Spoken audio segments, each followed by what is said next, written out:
किरण classes में आपका स्वागत है। जैसा कि आप जानते हैं कि मैं पिछले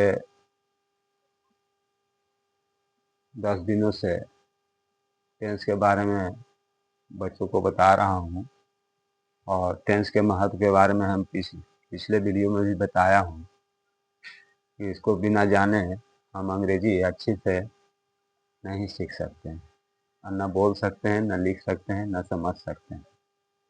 इसलिए इसको जानना फिर मैं आज कह रहा हूँ, इसको जानना बहुत ज़रूरी है और याद करना भी बहुत ज़रूरी है। तभी आप बोल लीजिएगा, लिख लीजिएगा, पढ़ लीजिएगा, समझ लीजिएगा, लेटर लिख लीजिएगा, ऐसे लिख लीजिएगा, नरेशन, सब्जेक्ट वर्ब एग्रीमेंट जो आगे का टॉपिक्स है 9th 10th और 11th 12th के लिए, वो सब समझ में आएगा तभी जब ये आपको टेंस पूरी तरह से अच्छी तरह से याद हो। अगर नहीं याद है तो आपको वॉइस नहीं बनाने आएगा, नरेशन नहीं समझ में आएगा, सब्जेक्ट वर्ब एग्रीमेंट समझ में नहीं आएगा, और भी बहुत सा बात है जो अंग्रेजी भाषा से संबंधित है वो नहीं समझ में आएगा। तो इसलिए इसको याद करना नितांत आवश्यक है। और यह जो है क्लास 6 से लेकर 12 तक के छात्रों के लिए बहुत उपयोगी है, चाहे वो किसी भी बोर्ड के हों, चाहे बिहार बोर्ड के हों, चाहे सीबीएसई बोर्ड के हों, चाहे आईसीएसई बोर्ड के हों, किसी भी बोर्ड के छात्र हों, वो सब के लिए ही लाभदायी है। और इसको जान लेना, याद कर लेना नितांत आवश्यक है। अगर आप अंग्रेजी सीखना चाहते हैं, अंग्रेजी में अच्छा अंक लाना चाहते हैं और जानना चाहते हैं विस्तार से, गहराई से अंग्रेजी विषय को समझना चाहते हैं, तो ये समझना और इसको याद करना नितांत आवश्यक है। तो चलिए, प्रेजेंट टेंस और पास्ट टेंस के का वीडियो हम बना के डाल चुके हैं। आज हम तीसरा भेद जो है फ्यूचर टेंस का, उसी के बारे में बात करेंगे। तो जैसा कि आप जानते हैं कि प्रेजेंट के 4 भेद हुए, इंडेफिनिट, इम्परफेक्ट या परफेक्ट और परफेक्ट कंटिन्यूअस, 4 गो। ठीक उसी प्रकार पास्ट के भी 4 गो थे, past indefinite, past imperfect, past perfect, past perfect continuous. ठीक इसी तरह फ्यूचर टेंस के भी 4 भेद हैं, फ्यूचर इंडेफिनिट, फ्यूचर इम्परफेक्ट या प्रोग्रेसिव या कहिए या कंटिन्यूअस कहिए, और फ्यूचर परफेक्ट और फ्यूचर परफेक्ट कंटिन्यूअस। लेकिन फ्यूचर टेंस में आप 2 ही याद रखिएगा, 2 ही भेद को आप बढ़िया से याद रखिएगा तो आपका काम चल जाएगा। क्योंकि फ्यूचर परफेक्ट और फ्यूचर परफेक्ट कंटिन्यूअस का प्रयोग बहुधा कम ही होता है, इसलिए उसमें ज़्यादा माथा फुकाने की ज़रूरत नहीं है।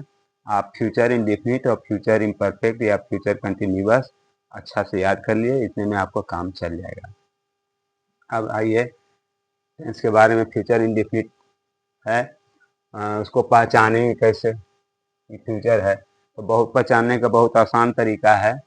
हम शुरू से भी कहते आ रहे हैं, मैं पिछले कई वीडियो में भी बताया हूँ कि जब भी अंग्रेजी अनुवाद करिए तो वाक्य के अंत में देखिए कि वाक्य के अंत में क्या है। वाक्य आपको बता देगा कि मैं प्रेजेंट में हूँ कि पास्ट में हूँ कि फ्यूचर टेंस में हूँ, और उसी के अनुसार अगर आपको नियम याद है तो आसानी से उस वाक्य का अनुवाद आप कर लेंगे।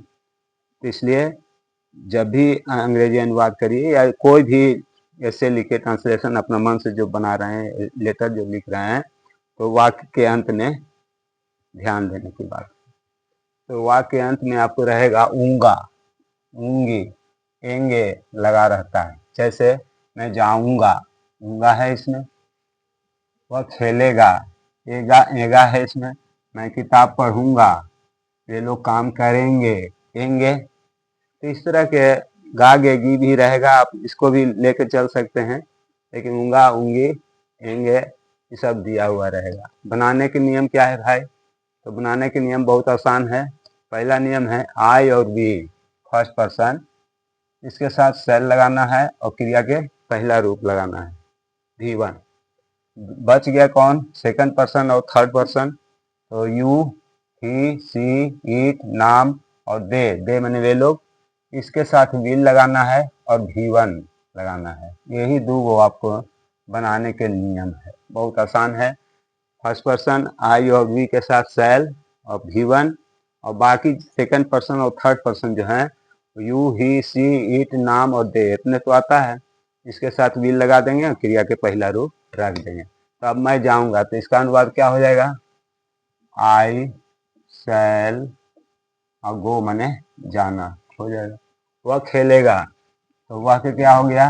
ही। तो यू, ही, सी, इट, नाम, इसके साथ क्या कह रहा है सहायक क्रिया लगाने के लिए? विल। यहाँ पर विल लिख देंगे। ही विल प्ले, प्ले मने खेलना, विल प्ले। मैं किताब पढ़ूंगा, तो मैं क्या हो गया? आई। इसके साथ क्या लगाने के लिए कह रहा है? शैल, सहायक क्रिया। आई शैल रीड ए बुक। ध्यान दीजिएगा, इसी तरह से वे लोग काम करेंगे। They will do work. इस तरह से वाक्य का अनुवाद हो जाएगा। अब रह गई बात, कुछ विशेष बात है फ्यूचर इंडेफिनिट के साथ, जो कि जानना बहुत विद्यार्थियों के लिए बहुत जरूरी है। कॉमन ईरर में भी आपको ये काम करेगा खोजने में। विशेष जानकारी, एडवांस नॉलेज, थोड़ा सा उच्च कक्षा के जो विद्यार्थी हैं, जैसे 10th हैं, 11th हैं, 12th हैं, उनके लिए जानना बहुत आवश्यक है। और अपर लोअर क्लास जो है, क्लास 6 से 7 हो या 8 हो, उनके लिए भी फायदा, अगर जान लेंगे, याद कर लेंगे तो अच्छा ही रहेगा।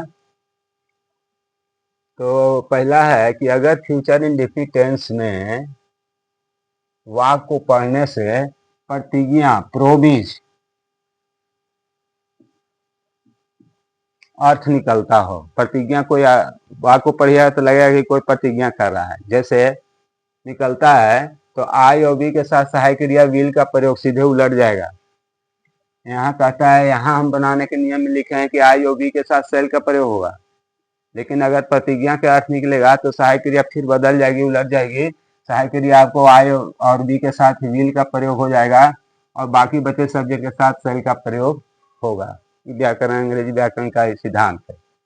जैसे एक उदाहरण देकर मैं समझा रहा हूँ, प्रयोग होगा। जैसे मैं कल पटना जरूर जाऊंगा, यहाँ पर वाक्य में प्रतिज्ञा जाहिर कर रहा है कौन? आई, सब्जेक्ट जो है कि मैं जरूर जाऊंगा, उसकी प्रतिज्ञा है कि मैं पटना जरूर जाऊंगा। तो इसमें यहाँ पर आई के साथ देखिए विल लगाए हैं, क्योंकि नियम कह रहा है कि आई के साथ सेल लगेगा फर्स्ट पर्सन में बनाने के नियम में, लेकिन यहाँ प्रतिज्ञा का अर्थ निकल रहा है, इसलिए आई के साथ सहायक क्रिया सेल अगर लगाते हैं तो यह वाक्य आपका अशुद्ध हो जाएगा। और शुद्ध रूप से बनाने के लिए I will go to Patna tomorrow, यही वाक्य आपका शुद्ध हो जाएगा। इस नियम को आपको याद रखना है कि अगर वाक्य को पढ़ने से प्रतिज्ञा का अर्थ निकलता है तो वहां पर सहायक क्रिया उलट जाएगी, बदल जाएगी। दूसरा है कि अगर वाक्य में समय सूचक संयोजक हो, टेम्पोरल कंजक्शन जिसको कहते हैं, टेम्पोरल कंजक्शन। कंजक्शन माने जुटना, जो किसी शब्द से दो वाक्य जुड़ा हुआ है उसको कंजक्शन कहेंगे। तो टेम्पोरल कंजक्शन कौन कौन है, तो आप ध्यान दीजिएगा। If, until, when, whenever, while, before, as soon as, directly, since, till, as long as, where, unless, in case, ये सब को हम टेम्पोरल कंजक्शन कहते हैं। अगर वाक्य में फ्यूचर इंडेफिनिट टेंस के वाक्य में इस तरह के कंजक्शन है तो वहां पर वैसे वाक्यों का अनुवाद शैल इत्यादि वाक्यों के साथ शैल या विल का प्रयोग करेंगे तो वहां भी आपका ये गलत हो जाएगा। जैसे अगर हम इफ यू विल गो लिखते हैं, अगर तुम जाओगे, तो अंग्रेजी व्याकरण के दृष्टिकोण से अनुवाद गलत होगा, गलत होगा। तो अगर तुम बाजार जाओ, जैसे एक और उदाहरण आप देख लीजिए, अगर तुम बाजार जाओगे, ध्यान दीजिएगा अंत में गे है तो राम से भेंट होगी। यहाँ भी गी, गा, गे, गी है और गे है, तो फ्यूचर में है दोनों, लेकिन तो से जुटा हुआ है, तो से जुटा हुआ। तो अगर यहाँ पर है, अगर जो है वो टेम्पोरल कंजक्शन है, ध्यान दीजिएगा। अगर, तो अगर के यहाँ इफ टेम्पोरल कंजक्शन हम छांट के लिख दिए हैं, इसको आप नोट कर सकते हैं। Temporal conjunction if, until, if माने अगर, अंटिल माने तब तक, व्हेन माने जब, व्हेनेवर माने जब कभी भी, व्हाइल माने जब, बिफोर माने पहले, एज सून एज ज्यों ही, डायरेक्टली, सिंस से, टिल तक, एज लॉन्ग एज, वेयर माने और अनलेस जब तक कि नहीं, इन केस, ये सब जो है वो टेम्पोरल कंजक्शन कहलाता है। तो ये जैसे यहाँ वाक्य का अनुवाद है, अगर तुम बाजार जाओगे, तो अगर है यहाँ जुटा हुआ, अगर तो ये टेम्पोरल कंजक्शन हुआ।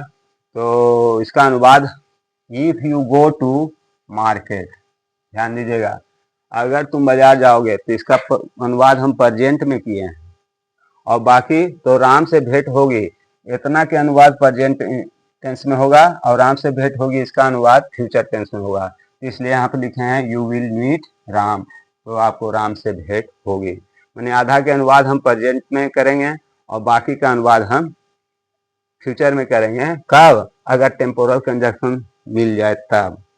जैसे दूसरा है, जब तक तुम नहीं आओगे मैं यहाँ ठहरूंगा, ध्यान दीजिएगा, अंत में गा है, यहाँ भी है जब तक तुम नहीं आओगे, यहाँ भी है गे, भागेगी, फ्यूचर टेंस दिखाई पड़ रहा है। लेकिन जब तक तुम नहीं आओगे,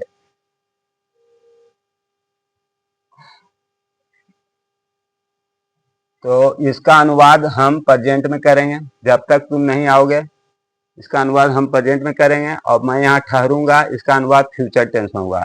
तो आई विल, पहले इसको मैं बना रहा हूँ, मैं यहाँ ठहरूंगा, I will stay here until, जब तक, यही आपका टेम्पोरल कंजक्शन हुआ। और यू कम, जब तक तुम नहीं आते हो, ये जो है आपका टेंस, यहाँ से यहाँ का वाक्य का अनुवाद प्रेजेंट में हुआ है। ये ध्यान देने की बात है। अगर टेम्पोरल कंजक्शन वाक्य में मिलता है तब ये नियम लागू होगा। तीसरा वाक्य देख लीजिए, उदाहरण, तुम जाओगे उसके बाद मैं जाऊंगा, ध्यान दीजिएगा, दो वाक्य है, तुम जाओगे, यहाँ भी फ्यूचर है, यहाँ भी फ्यूचर है, लेकिन क्या कर रहा है कि मैं जाऊंगा, तो फिर उसी तरह बनावेंगे, मैं जाऊंगा, आई विल गो, आई के साथ भी लगा हुआ है, मैं जरूर जाऊंगा। कब जाऊंगा? तुम जाओगे उसके बाद, तो उसके बाद की अंग्रेजी क्या होती है? आफ्टर। आफ्टर जो है वो आपका टेम्पोरल कंजक्शन हो गया, यू गो, और बाकी का अनुवाद हम प्रेजेंट में कर देते हैं। ये ग्रामेटिकली करेक्ट है।